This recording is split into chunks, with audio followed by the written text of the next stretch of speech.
Yorana, bonjour, bonsoir. Bienvenue dans notre émission Prabhuti par les Tahitiens. Dans notre précédente leçon, je vous proposais de mémoriser le dicton suivant « Rave Maru, Rave Papu », ce qui est fait sans précipitation, se fait sûrement. En fait, c'est une variante d'un autre dicton très connu. « Hare Maru, Hare Papu », doucement mais sûrement.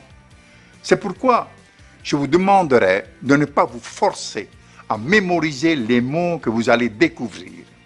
Je vous demande simplement de les répéter. Et si vous en avez la possibilité, revoyez cette émission après l'avoir enregistrée ou en replay avant de suivre la prochaine. À présent, regardons attentivement la structure du mot « haere ». Elle n'est pas réalisée en 3 syllabes, « haere », mais en 2, « haere », parce que « hae » est une diphtongue, « vaerua ». C'est la formule « wash and go », 2 en 1. La diphtongue est une particularité très fréquente du Reo Tahiti. La meilleure description d'une diphtongue est sans doute celle-ci.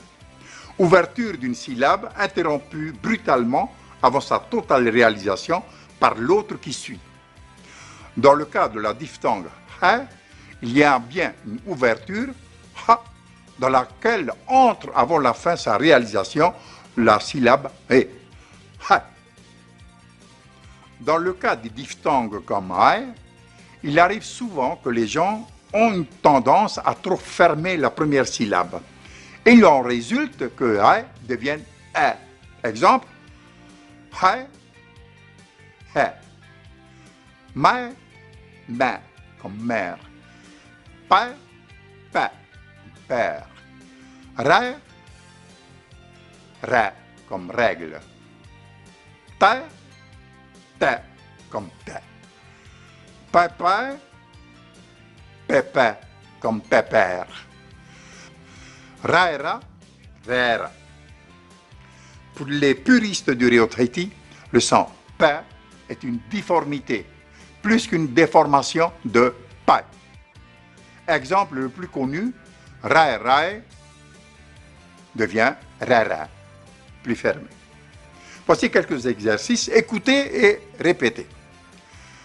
Paero, faila, aure, parau, hei, peu, horoi, piripau.